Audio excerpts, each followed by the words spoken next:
tuguhaye ikaze ku bitangazamakuru byacu muri uyu mwanya tukaba tugeze ahangaha mu kigo cy'ubumwe community center aho dusanze hari abana babarizwa muri iki kigo ari abitabwaho bafite ubumuga ndetse n'abatabufite biga mu ishuri rya House of Children School ndetse n'abagenzi babo bafite ubumuga bose bitabwaho. Ariko kuri uyu munsi hari igikorwa tugeze ahangaha mukora, igikorwa kijyanye no gutera imboga. Turagira ngo tuze kubivugaho birambuye ariko ndagira ngo ubanze twibwire. Murakoze, amazina yanjye ni Twagiramungu John, nkaba ndi teacher hano muri House of Children, nigisha mu mwaka wa 4. Uri umwe mu barimu twabonye wabaye hafi cyane abanyeshuri ubwo bakora iki gikorwa. Ndagira ngo tubwire muri rusange iki gikorwa giteye gite. Murakoze, iki gikorwa kijyanye no kwigisha abana kumenya imirimo yo mu rugo bahinga ahantu ku buso butoya. Murabona ko kandi akaba ari no mu buryo bwo kurinda ibidukikije.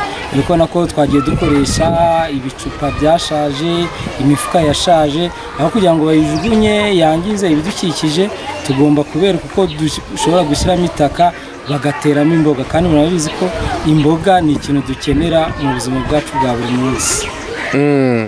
Ese gukora ibi bikorwa birumvikana ari byo bikoresho byashaje kugira ngo bitunganwe hashyirwemo itaka. Ni ibintu mwakoze cyangwa mwabikoze mubifatanyije n'abanyeshuri? Ese niba mwarafatanyije nabo byaciye mu zihe nzira?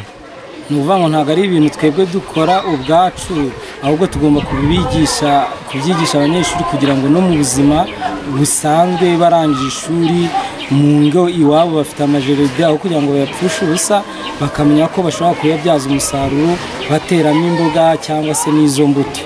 Muri urwo rwego rero twavuze ngo reka tubigishe ibyo biga mu ishuri babishyire no mu ngiro batera imboga. Imboga ziba zishobora guhingwa ahantu nk'aho ngaho ni iz'ubuhe bwoko? Hari uwakwibaza ute se buri mboga zose zakwera muri buriya buryo cyangwa hari izihariye? Aho ngaho ndagira ngo hadusobanurire neza. Imboga zose zahera. Ubonye ko turi gutera amashu, buriya hariya mu mifuka hejuru tuzahashyira amashu, ariko mu mpande tuzahashyira ibitunguru. Tujye tubishyiraho amazi rwose, tuzagutumize kubireba, uzasanga ari imboga nziza zarakuze. Ni ikintu cyiza cyane. Imboga zera mu butaka ubwo ari bwo bwose, n'aha ngaha mu mifuka washyizemo itaka zahera nk'uko zera no mu karima k'igikoni. Iki gikorwa gitangiye uyu mwaka cyangwa hari n'ibindi bihe mwabikoze?